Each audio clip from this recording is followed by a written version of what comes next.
They dig down 8 meters, 20 meters, 85 meters into rock that takes a chisel like butter but sets like concrete when it meets air. No windows, no second exit, tunnels so narrow you crawl on your belly through darkness that swallows torchlight. And here's what nobody tells you about these ancient underground labyrinths. We've been getting the story completely wrong. For decades, archaeologists, conspiracy theorists, and documentary makers have sold you one narrative. Ancient superhighways, escape routes from invaders, storage for grain and gold. But when you pull the actual artifacts from the dirt, when you carbon date the charcoal and measure the acoustics and trace the chisel marks in volcanic rock, the evidence tells a different story. A stranger story. These weren't highways. They weren't hideouts.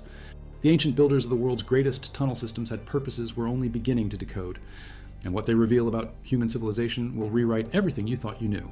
These passages average 40 to 50 meters long. Height 1.0 to 1.4 meters, width 60 centimeters maximum. The year 1249 AD gives us our first written record, a document mentioning land above the tunnels, as often Erdstellen. Before that, silence. Total silence. Lambert Karner, a Benedictine priest, spent 30 years from 1878 onwards crawling through over 400 Erdstalls near Göglitz in Lower Austria. He called them strange winding passages where one can only force oneself like a worm. His 1893 book, Artificial Caves in Old Times, gives us the first systematic documentation. But purpose? He had theories. Everyone has theories. Radiocarbon dates place most Erdstall construction between 950 and 1268 AD based on coal samples from Bad Zell, Höcherlmühle, Trabersdorf, and Kühlried, analyzed at multiple European radiocarbon facilities. The 12th century ceramic fragments from St. Agatha mark the latest confirmed usage. 700 tunnels in Bavaria alone, 500 in Austria. They cluster near churches and cemeteries and old settlement sites. But here's the problem that's plagued researchers for over a century. There's almost nothing inside them. No pottery, no tools, no bones, no grain, no gold. They're swept clean, deliberately emptied. In 2024, researchers using three-dimensional laser scanning technology from the Department of Information Engineering at an Austrian university created the first complete digital model of a 7-chamber Erdstall system spanning 3 levels. The scans revealed carved spaces that could accommodate wooden doors, 2 holes in opposite walls where timber posts would brace against intruders, seating niches cut into terminal chambers, vertical schlupf passages, slip holes, only 40 centimeters wide, connecting different elevations. If you value documented underground archaeology and engineering history like this, subscribe. It's the best way to support our work. Also, comment from which city you're hearing this from. This script is researched and factual, using sources from the Working Group for Erdstall Research's annual conference proceedings, published between 2014 and 2024, excavation reports from the Institute of Archaeology at the Padas University of Vienna, published in Archäologische Forschungen volumes, and peer-reviewed laser scanning data from the October 2024 3D survey published in Popular Mechanics, citing researcher Philip Neal's measurements. Now back to the information.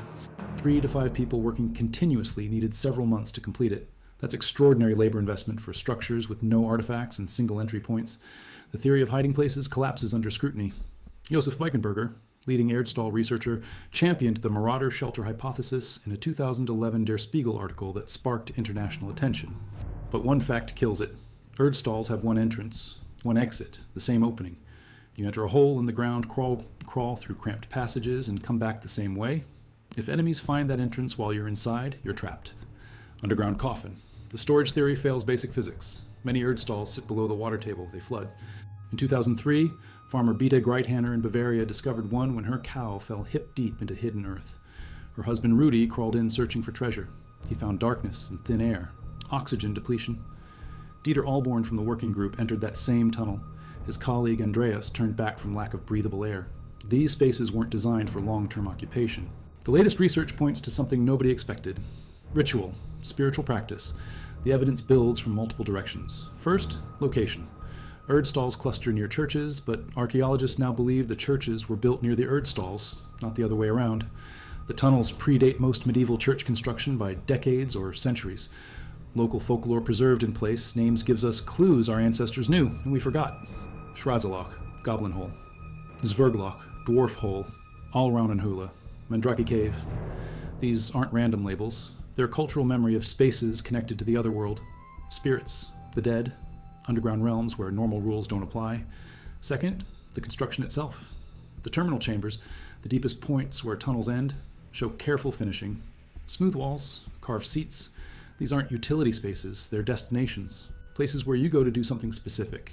Third, the emptiness. If Erdstalls were storage, hiding places, or living quarters, we'd find broken pottery, lost tools, organic residue. Instead, they're immaculate, deliberately cleaned. That's ritual behavior, purification, maintenance of sacred space. Initiation spaces. Young people entering adulthood, crawling into Earth's womb, rebirth.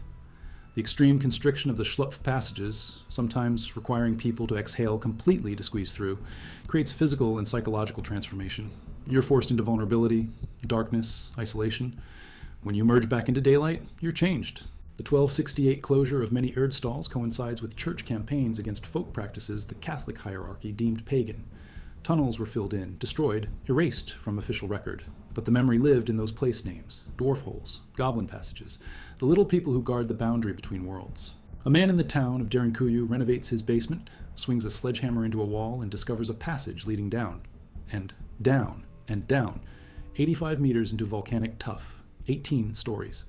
20,000 people could shelter there with livestock, food, wine presses, oil production, ventilation shafts, wells, chapels, schools, defensive rolling stone doors at each level. This is not an Erdstall. This is a subterranean metropolis. The earliest construction at Derinkuyu likely dates to the Hittite period, around 2000 to 1500 BC, though hard dating remains difficult.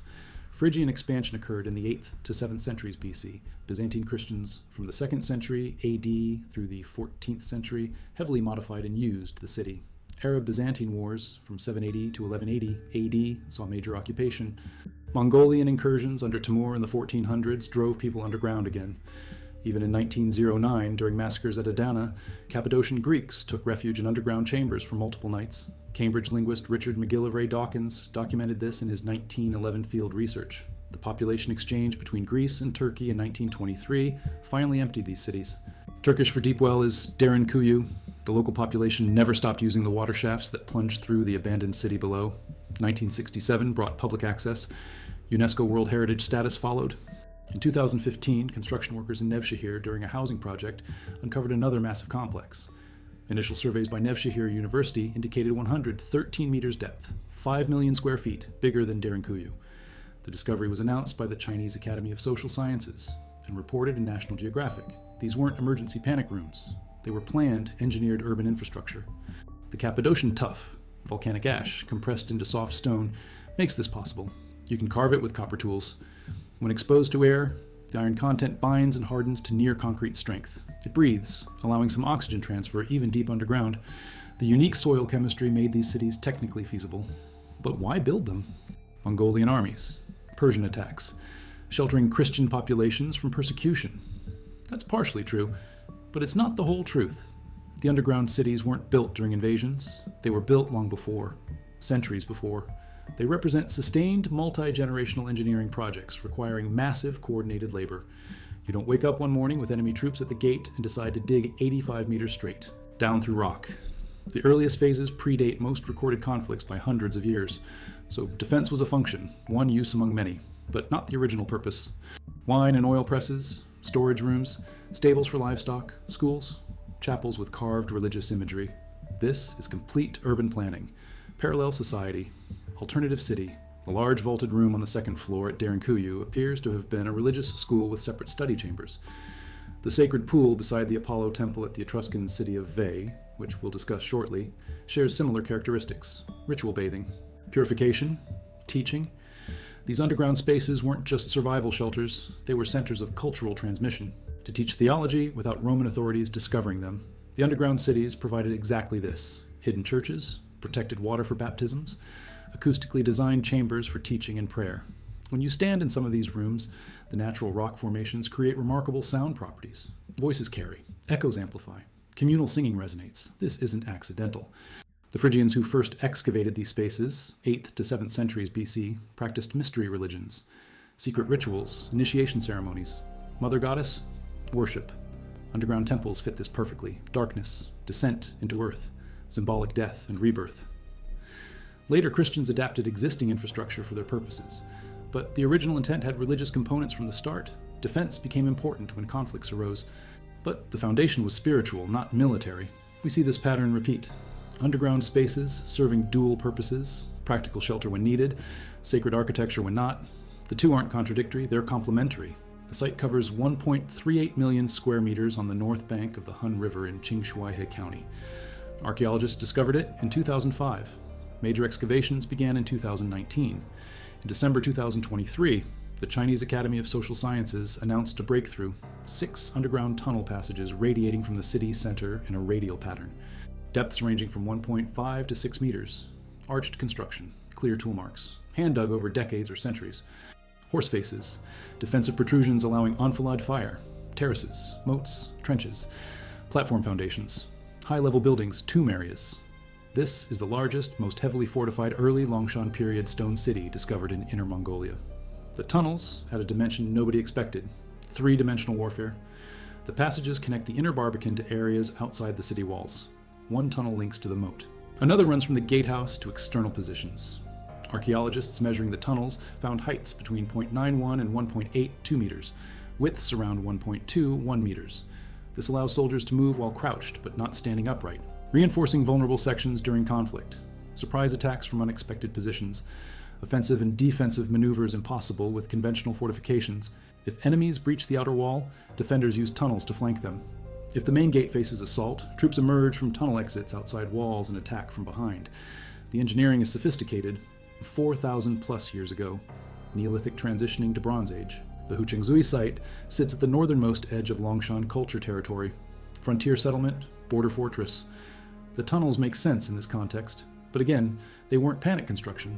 The radial pattern from city center, the careful archwork, the tool marks showing systematic excavation. This took years, planned from the city's founding, built into the original design. Q-Chi district northwest of Saigon. 1940s through 1970s, the Viet Cong dug 75 miles, 121 kilometers, of tunnels under jungle terrain, initially during resistance against French colonial forces in the late 1940s, massively expanded during the Vietnam War. At peak, the network stretched 250 kilometers from Saigon's outskirts to the Cambodian border. 3 main levels. First level 3 meters deep. Meetings, cooking, living spaces. Withstood bullets, tanks, armored vehicles, chemical weapons. Second level deeper. Backup if the first level was compromised. Third level, command centers, hospitals, weapons caches, sleeping quarters. Some sections went down to 10 meters. Breathes, allowing oxygen penetration. Ventilation shafts scattered throughout, booby traps, spike pits, boxes of scorpions and snakes rigged to fall on intruders, hidden entrances covered by leaves and soil. The Americans built one of their largest bases, 25th Infantry Division headquarters, directly on top of the tunnel network. They didn't know. For months, Viet Cong fighters lived underneath American soldiers, sabotaging helicopters, stealing supplies, killing personnel in their cots without ever breaching the perimeter. The term tunnel rat emerged during Operation Crimp in January 1966, when 8,000 U.S. and Australian troops attempted to sweep Q-Chi. Australian Captain Sandy McGregor used the term tunnel ferrets for his scouts. An American journalist unfamiliar with ferrets wrote tunnel rat. It stuck.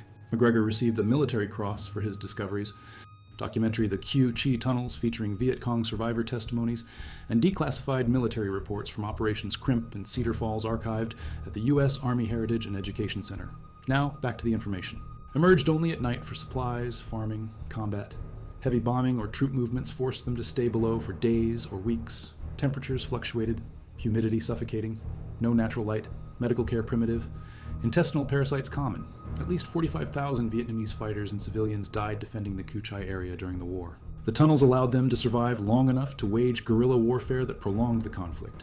Increased American casualties and costs contributed to eventual withdrawal in 1973 and South Vietnam's fall in 1975. See command centers, fire AK-47s on ranges, eat meals typical of tunnel soldiers. The tunnels at Q-Chi served pure military function. No religious component, no ritual purpose, tactical infrastructure built for one goal: survive and fight. But they prove something crucial about human tunnel construction. Given the right geology and sufficient motivation, people will dig elaborate underground systems very quickly. The Viet Cong created 250 kilometers of interconnected passages in under 3 decades, mostly by hand, under constant bombardment. That's faster than most ancient tunnel construction we've discussed. It shows what's possible when necessity drives innovation. What connects them? Let's add another piece.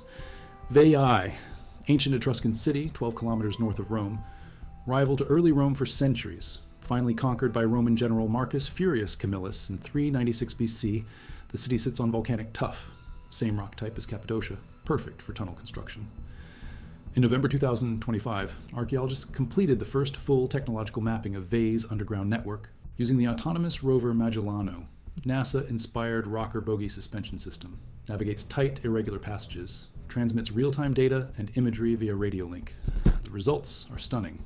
The large sacred pool beside the Temple of Apollo served purification practices. Etruscan ritual, later Roman reuse after conquest. The caniculi, underground passages, weren't just maintenance tunnels for water infrastructure. They were integral to spiritual practice. Ritual bathing required pure water. The Etruscans engineered landscape to serve religious needs, water control, sacred architecture. Urban planning merged into single vision. Director Luana Toniolo of the National Etruscan Museum of Villa Giulia led the project with Laura Maria Michetti from Sapienza University of Rome. The mapping exposed engineering sophistication, rivaling anything we know from the ancient Mediterranean. Subterranean water management, monumental sanctuaries, intricate urban planning, ritual architecture predating Rome's similar systems by centuries. Massimo Ossana, Italy's Director General of Museums, emphasized that advanced technology rewrote archaeological narratives. Traditional excavation limited by tunnel collapses and flooding missed this complexity. They aligned natural forces, ritual meaning, and urban planning long before Roman systematization. Water wasn't just utility, it was sacred element. Tunnels weren't just infrastructure, they were religious architecture. The boundary between practical and spiritual dissolved. Everything served both purposes simultaneously. Number 1. Qanat systems in Persia and across the Middle East and Central Asia, dating from 1st millennium BC onward. These are underground aqueducts, gently sloping tunnels following natural terrain, transport water from mountain aquifers to arid plains without evaporation loss. Some extend 40 kilometers or more, vertical shafts every 20 to 50 meters, for excavation, maintenance, and ventilation. The UNESCO World Heritage Site of Shushtar Historical Hydraulic System in Iran dates to Darius the Great in the 5th century BC. Qanats enabled agriculture, urban growth, civilization in desert regions. Purely practical purpose, but archaeological evidence from multiple sites shows ritual components. Offerings placed in channels, prayers carved in walls, water sanctified before reaching settlements. The liquid giving life was divine gift. The tunnels carrying it were sacred conduits. Hallucinogenic San Pedro cactus found in archaeological layers. Priests and initiates entered darkness. Sound, water, altered consciousness. Ritual transformation in tunnel spaces deliberately engineered for transcendent experience. The tunnels weren't hiding places, they were portals to sacred reality. Massive stone mound covering underground chamber accessed by 19-meter tunnel. Once per year during winter solstice sunrise, light penetrates the passage, illuminates the inner chamber for exactly 17 minutes. Alignment precise to fractions of degree. Construction required astronomical knowledge and engineering genius. The tunnel serves one purpose: channel sunlight to sacred space on the shortest day of the year. Death and rebirth. Darkness yielding to light. The passage between worlds made physical architecture. Red ochre paintings on walls. Burial chambers holding 7,000 individuals across centuries. This wasn't a tomb that happened to have good acoustics. It was deliberately designed ritual space using sound as spiritual technology. The tunnels and chambers carved to create specific psychological and physiological effects. Ritual complex dating 35,000 to 37,000 years ago. Auroniation period, earliest confirmed communal worship site in the Levant. Deep chambers separated from main cave by natural stalagmite barriers. Enhanced acoustics. Turtle shell design carved on boulder placed in niche. Torch ash on nearby formations. The cave descends deep underground. Living quarters near entrance with natural light. Ritual space 50 meters beyond in total darkness. Professor Israel Hershkovitz from Tel Aviv University and Professor Ofer Marder from the University of Haifa led the research published in Proceedings of the National Academy of Sciences. They called it unprecedented discovery of space with audiovisual equipment centered around ritual object. Darkness embodies sacred and hidden qualities, symbolizes rebirth and renewal. Establishing ritual centers was central element in development of collective identity. Transition from small, isolated hunter-gatherer groups based on blood ties to large, complex societies. It's foundational human behavior that civilization built upon. The tunnels came first, the cities followed. Tunnel construction was spiritual architecture. The Erd stalls in Europe, too small for storage, too dangerous for hiding, make perfect sense as initiation spaces. Ritual passages where young people crawled through Earth's womb and emerged reborn. The emptiness isn't mysterious, it's intentional. Sacred space maintained through purification. The lack of artifacts is the point. Derinkuyu and Cappadocia's underground cities served defense when invasions came. But they were built over centuries before major conflicts as alternative urban infrastructure. Underground communities where persecuted religious groups could practice faith in secret. Where mystery religions could perform initiation rites. where Christians could baptize and teach without Roman soldiers finding them. The cities grew because they served essential social and spiritual functions, not emergency functions. Architecture reflected celestial patterns, underground passages balanced above-ground structures, as above, so below. It creates shared experience binding survivors together. Post-war, those tunnels became pilgrimage sites, memorials, places where Vietnamese people connect to sacrifice and struggle of previous generation. The tunnels gained sacred dimension after the fighting ended, to create spaces apart from ordinary world, to descend into earth and emerge changed, to connect with ancestors, spirits, gods, deeper selves. The megatunnels that survive across millennia are the ones that serve this dual purpose. Practical enough to justify enormous labor investment, sacred enough to maintain across generations. The Erdstalls survived because communities remembered their importance even after forgetting their exact use. The Cappadocian cities survived because successive cultures adapted them for new spiritual needs. The Vietnamese tunnels survive because they embody national identity and resistance that uses darkness and constriction and isolation to transform consciousness. That builds elaborate infrastructure to serve both survival and transcendence. The tunnels aren't mysteries, they're mirrors. They show us what we've always been: tool users, engineers, survivors, and seekers of meaning in the dark. The oldest tunnel systems predate the conflicts and conditions that supposedly motivated them. Erdstalls were carved centuries before most medieval warfare. Cappadocian cities began long before Christian persecution. This indicates primary purpose wasn't reactive defense. Second, distribution. Tunnel systems cluster near religious sites, springs, caves with spiritual significance, astronomical alignments, not strategic military positions. The location choices reveal intent. Third, design. Features like acoustic properties, light alignment, ritual chambers, purification pools, carved religious imagery appear consistently. These aren't accidents of construction. They're intentional design elements serving spiritual functions. Fourth, comparative ethnography. Contemporary and historical cultures worldwide associate underground spaces with spirits, ancestors, underworld deities. Initiation, rebirth. The symbolism is remarkably consistent across unconnected societies. This suggests psychological universals. Human minds respond to underground spaces in predictable ways. Ancient builders understood and exploited this. Medical implements suggesting healing ceremonies, items associated with altered consciousness states. Even the absence of artifacts in places like Erdstalls tells us something. Deliberate maintenance, cleaning, protection of sacred space from contamination. Sixth, skeletal evidence. Human remains found in tunnel contexts show unusual burial practices, face-down interment, specific body positioning, grave goods suggesting ritual specialists, individuals who served special roles in their communities. The tunnels were their domain, their workplace, their spiritual laboratory. The two advanced together. And eighth, modern use. Many ancient tunnels continue to serve religious or commemorative functions today. Tourists visit Cu Chai as pilgrimage sites. Vietnamese connect to history through underground spaces. The Erdstalls near churches in Bavaria and Austria are protected cultural heritage. Locals preserve them even without understanding original purpose. Daring Kuyu draws visitors seeking connection to early Christian communities. The tunnels maintain power across millennia. First, the Gregorian reform starting around 1073 dramatically centralized Catholic Church authority. Local folk practices faced suppression. Sacred sites outside church control were targeted. Second, the Crusades. Beginning 1096, militarized Christian society. Jerusalem pilgrimage, holy war theology, increased emphasis on orthodox belief and practice. Erdstall construction peaks during this turbulent period, then stops abruptly. Many tunnels were deliberately filled in during the 1200s. This isn't coincidence. The tunnels served alternative religious practices. When church hierarchy consolidated power, those practices had to go underground, literally, and then were erased entirely. Survey fields across Bavaria. Results suggest hundreds more Erdstalls remain undiscovered. Buried, forgotten, waiting. Each one represents communities that carved underground spaces for purposes now lost. But the pattern holds. Narrow passages, terminal chambers with seating, carefully finished walls, emptiness.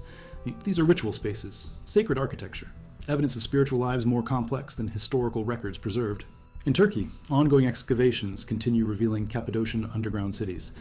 A team from Nevşehir Hacı Bektaş Veli University announced in October 2025 discovery of connecting passages between previously separate tunnel systems.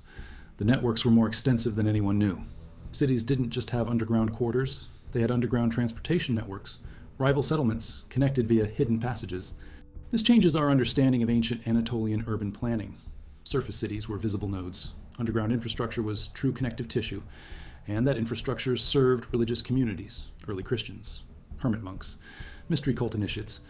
They moved between cities in secret, worshipped in hidden chambers, built alternative society in darkness while Roman authorities controlled the surface. In China, the Institute of Archaeology at the Chinese Academy of Social Sciences continues excavating Haoqingzui. Their 2024 season uncovered burial sites showing tomb orientations aligned southeast. Dimensions 175 to 200 centimeters length, 40 to 60 centimeters width, 30 to 50 centimeters depth, flat slate bases, sling-constructed walls. The positioning mirrors underground tunnel radial pattern. Even death architecture followed same cosmic design principles.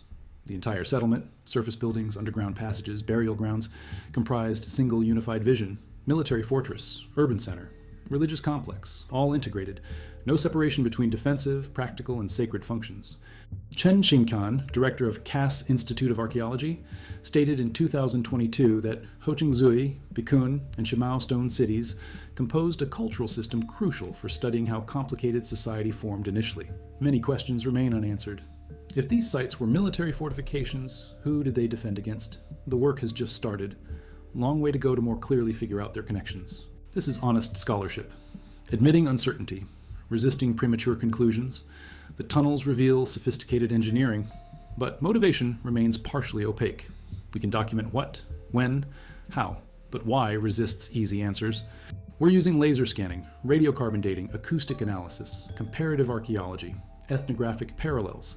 The data accumulates, the picture clarifies, but mystery remains, because these structures serve purposes that blended categories we now keep separate.